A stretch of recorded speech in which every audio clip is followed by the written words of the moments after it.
Thank you so much for waking up with Bunny. I have my water, I have my coffee, I have a computer that decided to do an update and restart just as I sat down to speak with you guys this morning. So it's just doing its thing, and then we'll be all caught up there. No big deal. In the meantime, though, if you have not ever read the 48 Laws of Power by Robert Greene, this is old school, but it is so good that I revisit it now and then. It's very dark. It's like law number 27. I just want to kind of give some examples as why not everyone's brains can take this book. Play on people's needs to believe, to create a cult-like following. I mean, it's all about power. And power comes mostly from manipulation. Law number 14, pose as a friend, work as a spy. But what I love about it, this is like the original manosphere to me, because there's so much depth to this book to begin with. And then he also includes a lot of history. He includes a lot of incredible quotes. I mean, when you're reading this book, it feels like it took a decade to write. I mean, Robert Greene was an absolute genius with this book.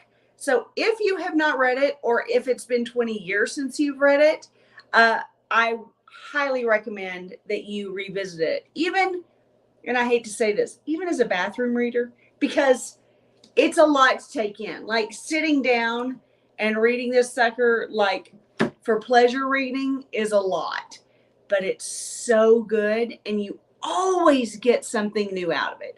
That is what I love about books like this, that you can revisit and always get something new. Always like read something new that you haven't caught before. Always always pick up on something new that you hadn't seen before. My favorite, I have to tell a quick Laws of Power story. I have a story for everything. Sorry about that, guys. So when I first read the 48 Laws of Power, when did it come out? I was on a cruise ship. I took it, I think I'd already started it. Yeah, this copyright is 1998. That checks out. So I was on a cruise ship, not having a terribly great time. And I was spending a lot of time on the deck, like sitting by the pool. Now, granted, because I'm like incredibly fair skinned, I was like slathered in SPF 100 the whole time. But I spent a lot of time outside and out just relaxing and reading, because the only other thing to do on a cruise is eat, pretty much. So I'm reading this book. I'm reading the 48 Laws of Power by Robert Greene. And this guy who was not the one I was there with, but was like, had kind of been chatting me up at every opportunity, found me on the deck, and I'm reading. And he sits down next to me and starts talking to me. This guy did not have game. This guy was just annoying, to be clear. Persistence doesn't always pay off. And I was reading the 48 Laws of Power, and he's like, "Oh, what are you reading?" And I was like, and by this point I was kind of being a bitch, because I was like, this has been going on too long. This is not that long of a trip, but it's a small boat. So he's like, "Oh, well, what's it about?" And I just closed it and I handed it to him, so he could look at it himself. How do you just like randomly, if you don't know what this book's about, how do you randomly describe it? And so he got to looking through this book, and he's sitting there flipping through this book, and he's getting more and more mortified as he's looking through this book. And he goes, "Oh, this book is dark. This is an evil book." And he handed it back to me, and he left me alone the rest of the trip. Not everybody could take the tactics that are taught in this book. Okay. So it's not for everyone, but I thought it was excellent. And I think that it's a good hardening book. It's a lot like maybe military-esque in the hardening effect it has on the reader. So if you feel like you've been getting a little bit soft in your world, 48 Laws of Power. If you don't feel like you were ever hard in the first place, 48 Laws of Power. Like, it's a good book. I was not as impressed with his I think it was his next book. I read it next, at least, which was The Laws of Seduction. I thought that it was kind of like, okay. I mean, to me, it was very light in comparison, but this one I would recommend today, yesterday, and always. It's a great, great book. Let's see what Eric's saying. My computer is almost caught up with us.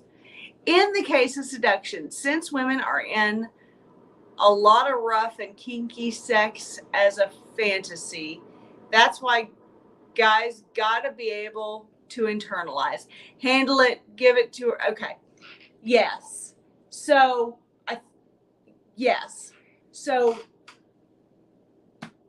these kinds of books are important, and the lessons that are taught there in our neck of the woods on Twitter, all over with the studies that guys who tune into a show like this are going to focus on. They're important because they help you keep control of the situation. They help you keep control of both yourself and the girl that you're with. There's a lot to be said for being a man of power and being a man of discipline, and understanding that it's critical to have the power and to be able to manipulate, for lack of a better way to say it. I've got to find a better word than manipulation that doesn't have such a negative connotation, but that truly is what it is, and it truly is important. But real men have to be able to control what the other men they encounter are thinking and doing, as well as controlling the women in their sphere. So manipulation is a key law of power that you absolutely have to have in order to, I believe, to win as a man and to win as a leader of a relationship. So I highly, highly recommend. Let's just visit one more. Let's just randomly choose. Oh my, I don't even know what that means. Law number 44. See, we're getting pretty deep in. Disarm and infuriate with the mirror effect. That's probably, even under that, the narcissist effect, the moral effect, the hallucinatory effect, like the neutralizing effect. He goes so deep in this. There are reasons why there are entire Twitter accounts based just on this book. It's incredible.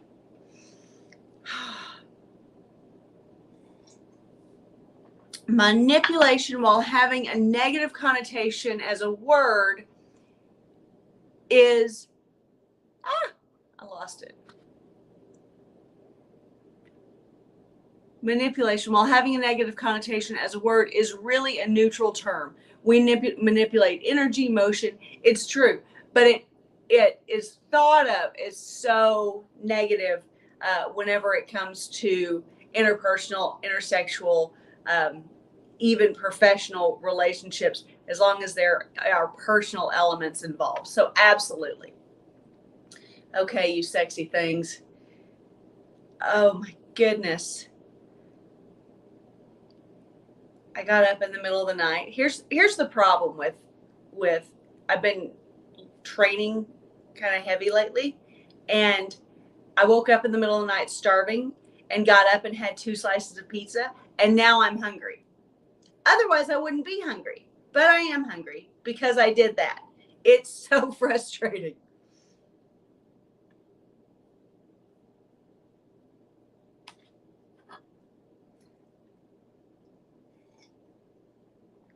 Oh, so frustrating.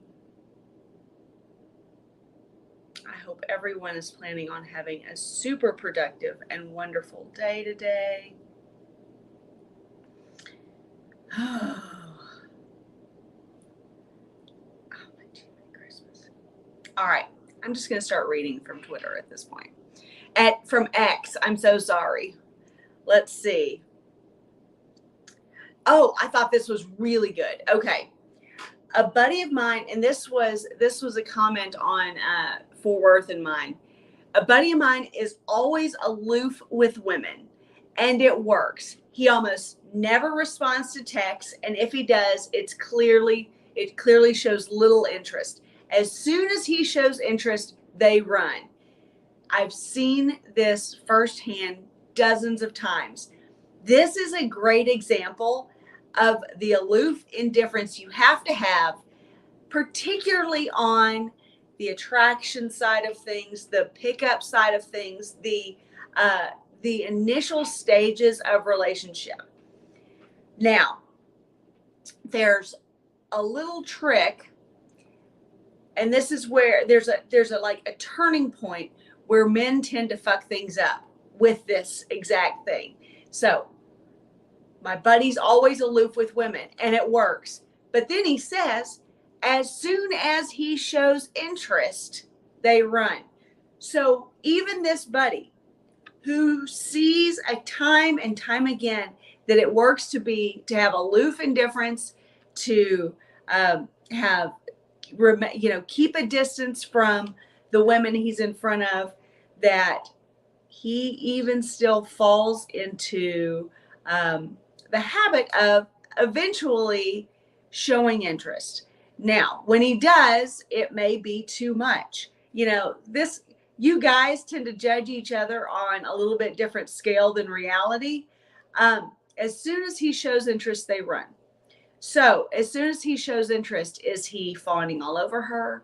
Does he turn a corner and decide to start abandoning all of the rules of game and frame and learn charisma and attraction that worked to attract them in the first place? Because what I suspect, and where many, many men fail, is when they decide that they like a girl, they start treating her differently than what actually attracted them. So no, if you are married and have 3 kids with a woman, then pretending like you don't like her for a time period, or ignoring her texts or her phone calls, probably not the best idea. Probably not good game. But whenever you attract a girl into your life, and then you change everything once you decide you actually like her, then everything falls apart, and it's an absolute horrible idea. And it's a bad experience for both of you. Nobody wins whenever you do this. No one. Oh my goodness, I'm so excited. My computer is finally done with updates. Twitter is up. Life is good.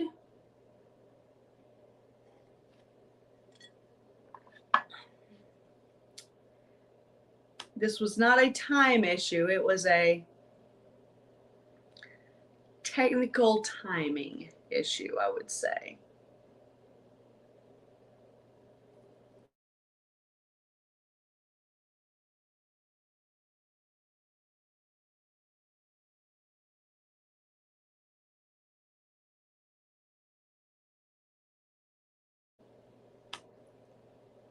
Yes.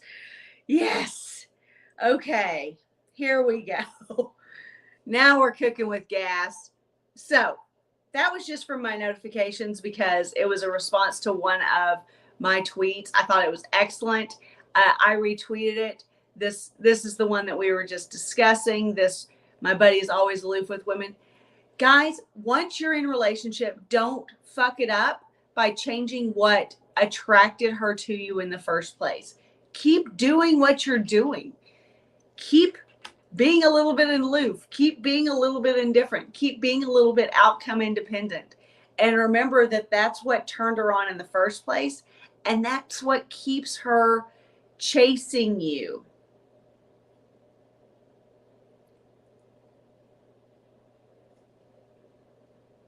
Let's see. Okay, so Fort Worth says, why men have trust issues.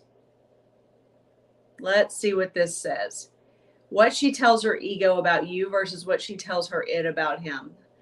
So my boyfriend and I have sex once a month. It's not like I don't like sex, but I don't want our relationship to be centered around sex every time we meet. Okay, so let's just break this up.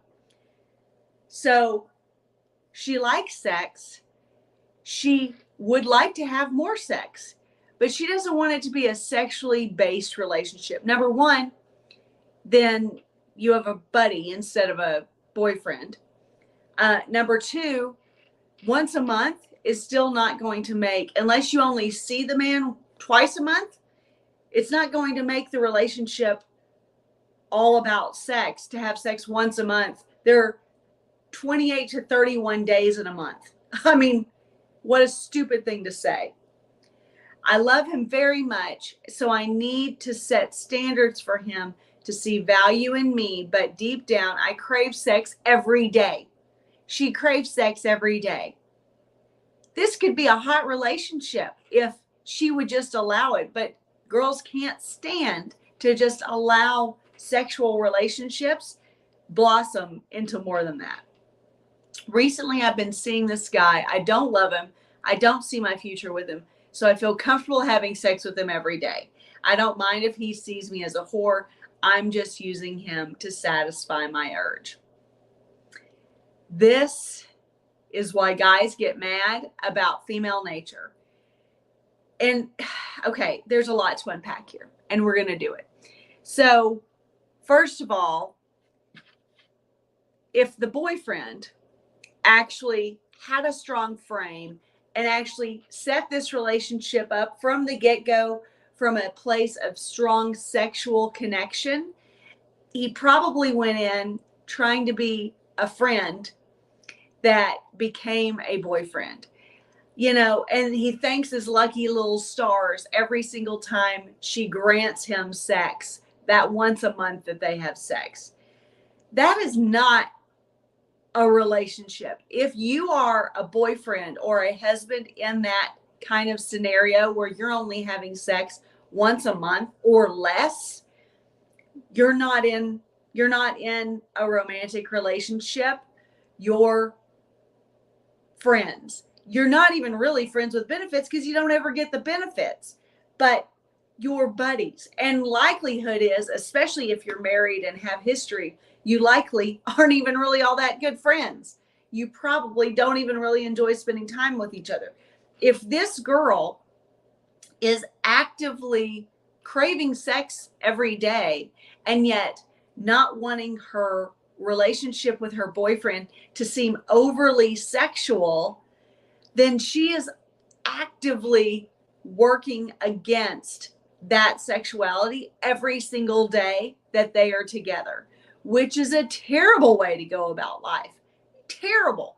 That is not the way you treat a romantic partnership. So she's probably even behaving differently around her boyfriend as a way to deter him from having sex every day, where really he likely wants to have sex every day. She admits here she craves it every day, and yet she's actively working against actually having sex every day. It's the most bizarre thing that women do in my book, and it makes no sense. And yet, by her own words, she's a whore on this other guy's dick. A guy that she doesn't care for, a guy that she doesn't care how he sees her. And this is the classic where she sees someone as marriage material, and therefore she tamps down her sexuality because she wants him to think of her as more virginal, more moral, more upstanding, more worthy of more worthy of marriage. But instead, she then just doesn't give him anything that he wants, needs, craves, and she doesn't allow herself to fully engage in that sexual relationship that differentiates this relationship from any other, in theory, except in this case where she also has a side boyfriend that she doesn't really care anything about, but she fucks like a porn star. It's infuriating. This is why we teach that girls are never single. This is why if girls ghost you, it's not because of anything you've done 99.999% of the time. It's not because of anything you've done. It's because another fuck buddy came into the picture, an ex-boyfriend came into the picture, the baby daddy, a husband, whatever, got out of jail, whatever the case may be. If a new girl in your world starts to ghost you, it's probably not having anything to do with anything you've done. It's because female nature is that we want the guys that we value to hold us in the highest esteem. And therefore, we actually do less. The rationale is we do less than so that you don't think less of us. Where really, this is a great example of the extreme disconnect between what turns guys on and what really locks men in versus what women think turn men on and what they think locks them in. So if the real boyfriend actually were getting all the sex that they both crave, and if she were bringing this energy that she's bringing to her side piece to the boyfriend, imagine the connection that they would have. They would have, it sounds like, the best relationship ever. So girls' mindset is so skewed, but truly, this is the difference. This can be the difference between you in boyfriend mode or whatever, holding frame and not altering from your original course of action once you get into a relationship. Just that connects perfectly to the first tweet that we discussed. I mean, it's it's just that important. Well, hello. Fancy seeing you here. I'm so glad you recorded this for us to enjoy.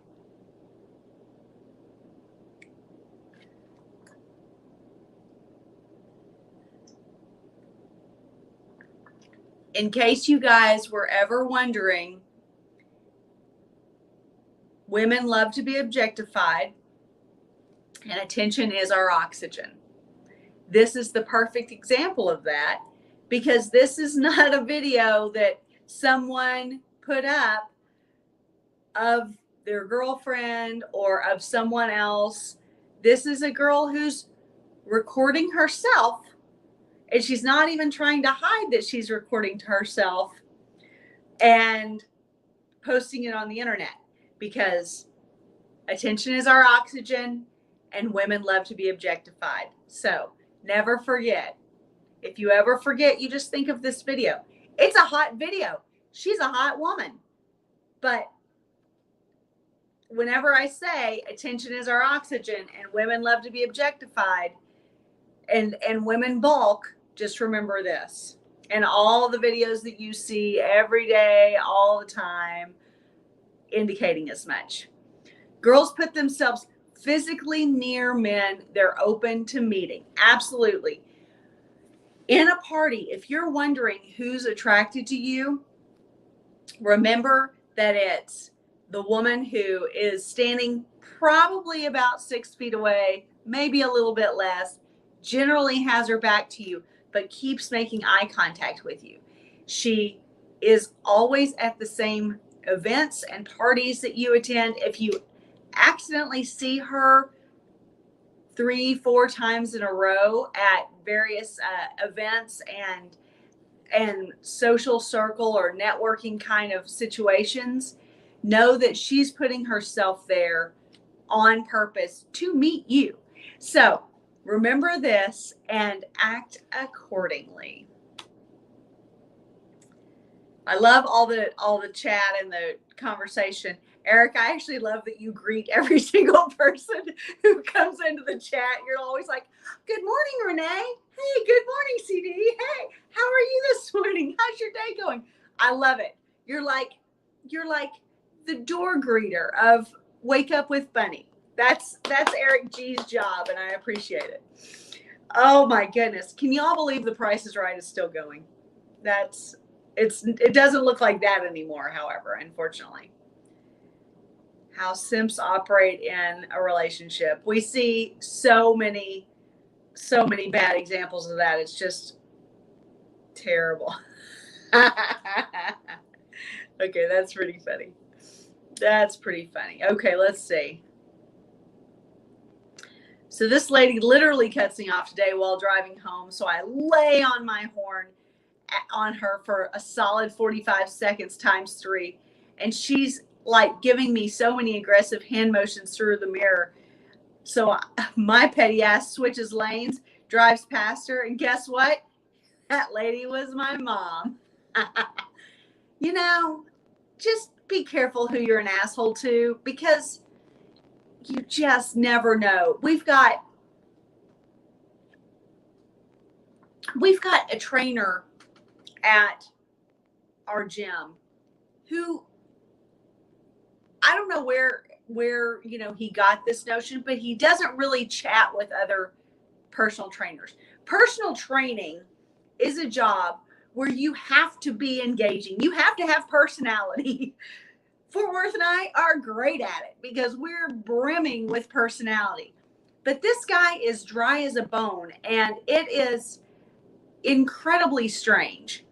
And so he doesn't talk to any other of the personal trainers that work in his sphere, which is very strange because one of these days, he's going to be running from one client to the next. He's going to be getting in his car and his car's not going to start and he's going to need a jump.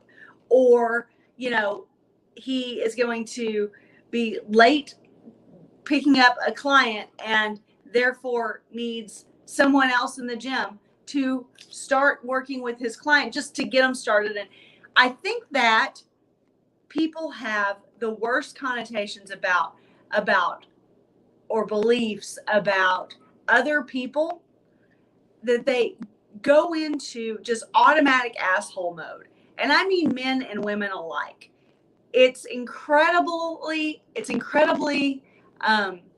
unhealthy for women in particular to get into this asshole mode, because women get so bitter so quickly and it's so difficult to return from, that this kind of attitude that this woman had, this turned out to be her mom that she's being an asshole to.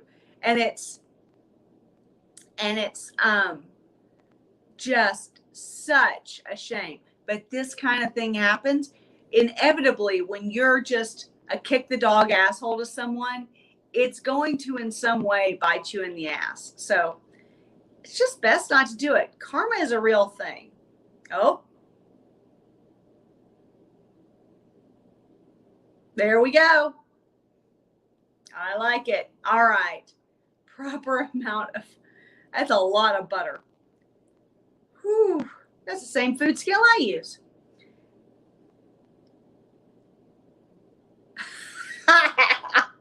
That's pretty good. Is anybody else completely sick of seeing Barbie stuff already? I mean, that Margot Robbie is gorgeous, but I'm tired of seeing number one, the ads in general. Number two, I'm tired of seeing Ryan Gosling looking like a dumb Ken doll. The Republic of Texas. Maps. Girls don't need maps, right? This guy always puts up, this is such a good account. He always puts up this very cool, like, dirt bike, motorcycle kind of picture with a very astute message. An elite class of men whose conquering spirit can subdue continents thrives in the contest for dominance. I would say if you're not following this Bronze Moto account, I suggest you do. I think they're excellent and put out great content. It's so good. It's so good. All right, you sexy things. So thank you so much for joining me today. Today, what I want you to do is I want you to go lift heavy weights, go to the gym, be productive, have sex, win the day. Join my email list if you haven't already. You know I want you to. You know I want it.